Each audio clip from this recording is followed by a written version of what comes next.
From WLWT, this is the Emmy Award-winning show, Let's Talk Cincy. Presented by Western and Southern Financial Group. Put our financial strength behind you. Hello everyone, I'm Curtis Fuller and welcome to Let's Talk Cincy. Today we are going to talk about the Women's Fund of Greater Cincinnati Foundation. And with me are Camilla Worrell, the Executive Director, and Nicolette Rader, who is the Development Director for the Women's Fund of Greater Cincinnati Foundation. And welcome to Let's Talk. Thank you so much for having us. We're really excited to be here today. Yeah, thank you. So take me back. This is the 30th anniversary for the fund. So give me a little history, give everybody a little history about when it started in the mid-90s.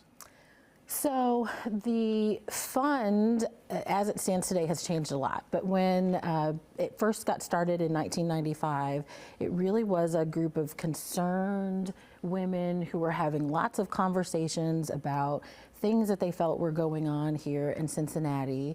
And one of them stepped forward, Leslie McNeil, and said, let's put some money behind this. Let's really start to fund specific things for women and girls, because the percentage in charity dollars and philanthropic dollars was really low, and it continues out of balance today. So she stepped forward with $5,300 to kickstart this conversation around how to really uplift women and girls in the greater Cincinnati region. Yeah. It moved forward from there. It started just as a fund, right, from a financial standpoint to help other organizations or other entities really help the community, but it morphed into something where we now are considered to be a research-based organization. All of our work is data-backed, research-backed, and that started in 2005. So 10 years later, an even larger and even more amazing group of people came together, including Leslie McNeil, to discuss with the community organizations, what is it that you need? And when they said, well, yeah, we need money, sure, but we need research so that we can take this further. And can you be that for us? They started our key research piece entitled the Pulse Report.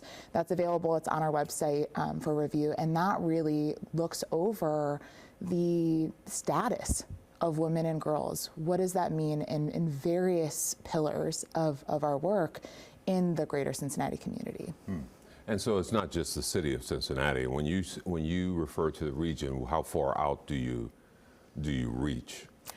So that's eight counties in the Ohio region. Those are the northern Kentucky counties, and that includes the county in Indiana as well. Okay. Yeah. And so talk a little bit about some of the organizations that you're partnering with, because I would imagine they come to you and say, look, we need some assistance. Can individuals come to you? Talk a little bit about that. I will say, because we're talking about that 2005 Pulse study, which was from the outcry from the community of saying, we all feel these certain things about what it's like to be a woman or a girl here in the greater Cincinnati region, but we really need some data to help tell our story and to help really make changes. And what things were they referring to when they said we feel these things? Right. And so the Pulse study looked at 6 different areas and had some really specific data markers around those 6 areas. And so that's economic security, education, health, girls, leadership, personal safety. I think I just named 6. And from there, actually finding that data that said, oh no, women and girls are not represented in these particular areas. These efforts have really left out women and girls. And there were so many community initiatives that grew out of that 2005 study. The Chambers We Lead program, the Rising Stars program, with the YWCA came out of that research of the lack of the number of women in the leadership sphere. And so we've just continued that journey. We have authored and set forth over 30 different research projects and data projects since that 2005 Pulse study. And so what we're really trying to do is to listen to the community, all of those people who are on the front line, who are, again, dealing with the symptoms of some much larger problems. We take a look at that. We often have the research that backs up this is why everyone is experiencing Which is this. so important, because people will challenge what you're saying, even though we know that there are issues. Yeah. But Yeah. someone somewhere will say, "Oh no, it's not like that." But when you have the data to back up, that's good. I want to take a break, and then we'll come back, and then we'll talk a little bit more about the history, and then a big celebration coming up in September. All right, we're going to take a break. We'll be back in a moment.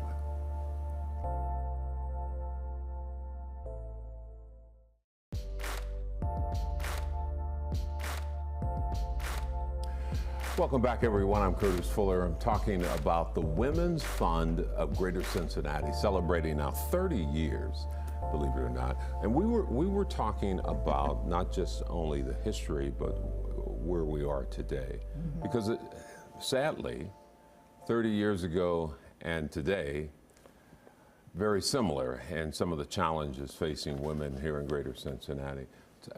Talk a little bit, I want to hear more about this Pulse study, because it seems like that is the foundation from which everything has grown. Talk a little bit more about that. Yeah, when we look back at the work that we do, and everything is data backed and research backed, we see very consistently, and you'll see this on our social pages, on our website, everything that we do, that the needle has not moved as much as we would hope it to move at this point. And especially right now, we're seeing a lot of opposition to things that should be standard practice. When we think about how women interact in our world, we're more than 50% of the population. As we think about how we function within our community, those numbers sadly have not changed in terms of where women are in terms of self-sufficiency, in terms of how we are helping others in the community, whether that be through governmental help or even through other organizations. And that could be due to them not knowing how they can help. So that's really what our goal is, and the Pulse report helps with that. The Pulse report was really the first time that we were able to put a finger on, these are actually probably our largest problems that we're experiencing. And we're thinking about personal safety, we're thinking about leadership, and can we use that data to talk to the right people to affect the right change? And that's continuing. Our work is not done. It really is not. It needs to continue in order for us to be in a better place, all of us in this community. From 95 to 2025, there's been a shift in leadership in the city in a dramatic way. I mean, you look now, you have the Hamilton County prosecutor, you have all three commissioners, you have the vice mayor, the list goes on and on, the sheriff, the police chief. That has to be some encouragement for organizations like yours and others. Huh? We definitely are celebrating the remarkable achievements, I think, that have come about here. But when you look overall, especially sort of when you start looking at women in the demographic, we tend to really be affected by those entry-level jobs, jobs where the pay isn't as high. And so when you look on the greater scale of what it's like to be a woman or a girl here in the greater Cincinnati area, we haven't moved the needle as much. And so we're really trying to have those conversations. And even with our on the political spectrum, we have a program called Appointed, where we are trying to have women start thinking about volunteering and putting themselves into the mix for civic boards. So not our nonprofit boards, but civic boards and commissions where lots of decisions are made. So not running for something, but being part of the solution and being part of our community decisions around parks and transportation and all of these different civic civic boards and commissions, and really putting it into everyone's heads that women make up 50% of the population, but when you look at the civic board representation, our data shows that women are below 30% of those civic boards.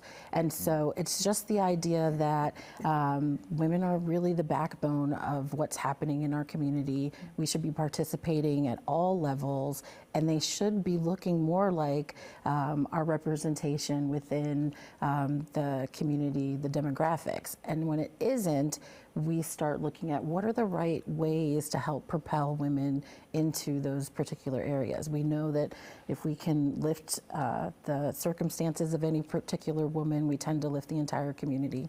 And over the past 30 years, women were not necessarily represented in health studies. There was a big push to make sure that crash test dummies represented what the average woman looked like, that for the most part, the systems were designed without us in mind, right? And so for me, I feel like there's always externally and within our society, this idea that we have to continue, even though we have 50% of the representation, to talk about the ways in which we're not able to fully participate. And I'm not sure that that challenge has changed over the past 30 years.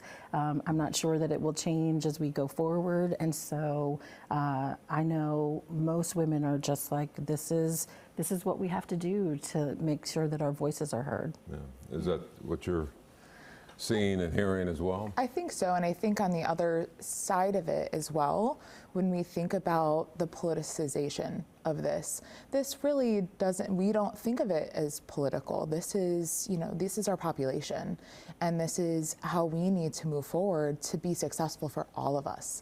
This has nothing to do with politics, and so it's difficult when we see it politicized in a way that doesn't really add up for us and how for you, we're moving it's forward. Life. I mean, and not to be too dramatic, but Yeah. I would imagine you see life or death situations in the sense that if someone comes to you saying, this is what I need, you see them right on the brink at many times. Is that a fair Yeah, assessment? typically it's organizations that come to us with those symptomatic problems, right? When we think about the work we do, it's for systems change, and that is the way that we can help solve the symptoms if possible. And so when organizations and when individuals come to us with a particular problem, it is something that has gone too far. It's something that needs to be fixed. So they're fixing it on the symptomatic or symptomatic level, and we are working on the back end to help them affect systematic change. And that's through lots of things, through our research, but also through advocacy.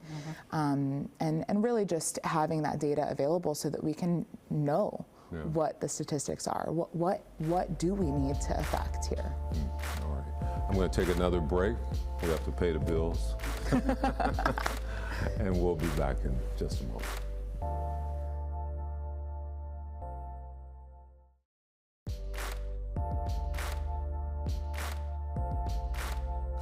Back now talking about the Women's Fund of Greater Cincinnati, and here with me Camilla Worrell, the Executive Director, and Nicolette Rader, who is the Development Director. And you have a big event coming up in September. It's the 30th anniversary event. You're going to honor some folks in town. Tell me a little bit about that, all the who, what, where, when, and why. As we came to this 30th anniversary of the start of all those conversations around the Women's Fund, we felt that there was a lot of desire in the community to bring back many of those people. It's interesting, those folks remain part of the community, remain pushing the ideals and everything forward. So we wanted to be able to have a celebration event. We also opened it up and asked the community to nominate some women who were trailblazers, who were really dedicated to the entire community of women in the greater Cincinnati region. And we're overwhelmed by the response. And so we'll be honoring those women as well. Yeah. Of course, one of the first first people that came to mind and who was community nominated was Leslie McNeil, who founded the Women's Fund back in 1995. And then continuing that trend, we saw so many amazing people, and everyone will be recognized in some way. Mary Stagaman, who was instrumental in the Pulse Report, amongst many other things in our community. Angelle Blackshear Brown, who is known as Sister Kelly, an incredible presence in the community who has really done so much work to continue her mission, which is really our mission as well. And Barbara Turner of BT Rise, who has just consistently done incredible things, not only in the community, but for individuals. She's an incredible mentor. So taking this opportunity to thank them and honor them for the work that they're doing on in many ways, our behalf. We're all in this together. We're moving this needle forward as much as we can. And celebrating our 30th anniversary by celebrating others is really how we want to do that. Yeah, this will be September 4th. That's correct. And where will it take place? And It'll be a luncheon at Anderson Pavilion, and we'll really, again, focus on these trailblazers and these community pillars, the women here, those 4 honorees. We're really excited to bring this to the community. yeah. Do you find that many people in the community still might not know the full story of the Women's Fund of Greater Cincinnati? I think that's definitely true. Like most servant workers who have it in their heart to move something forward, they tend to be in the background most of the time.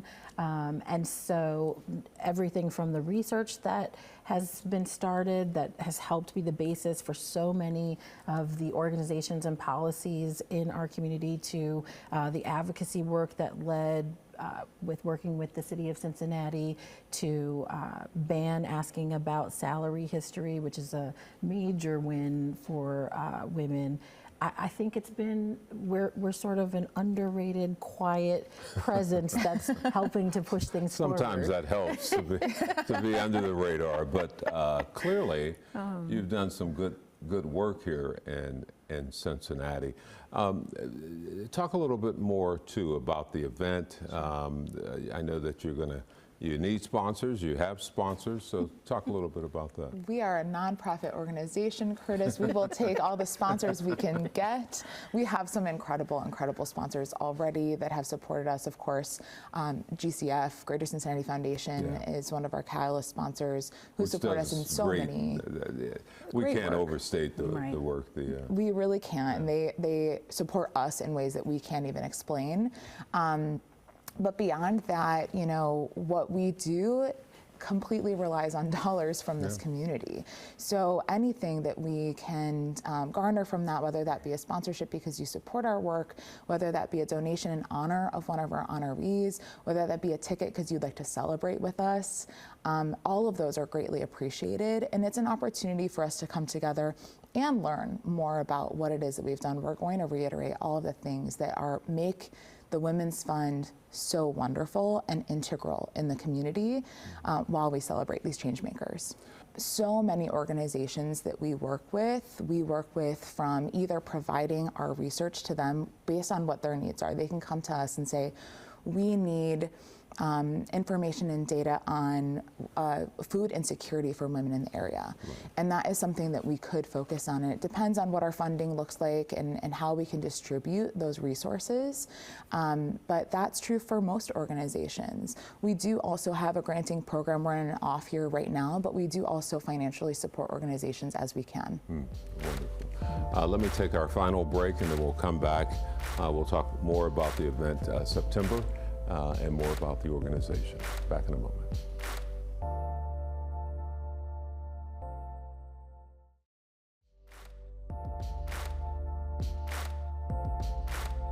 And welcome back, everyone. We have a few more minutes. I'm fascinated to learn as much as I can about the fund. So all of this information that we've talked about, you said, is available on the website. Because the Pulse report seems like something everyone should read, huh? Yeah, we agree. It's everything. All of our research projects that we've ever participated in for the fund specifically are available for free, including resources like our self-sufficiency simulator, which is a recent release done by our research director, Travis Fees. All of those are available for free as resources on our website. Everything that we do, we try to keep free and available. Our appointed program, which is the only program that we do run, is a free leadership program for people to participate in. And that's all available for people on our website. You can follow us on our socials to get more information, or you can reach out directly if anyone has questions. Yeah. I was going to take a minute to drill down a little bit about the magnificent resources that we have available on our website and the ways that we've been really trying to change that data into something usable for the community.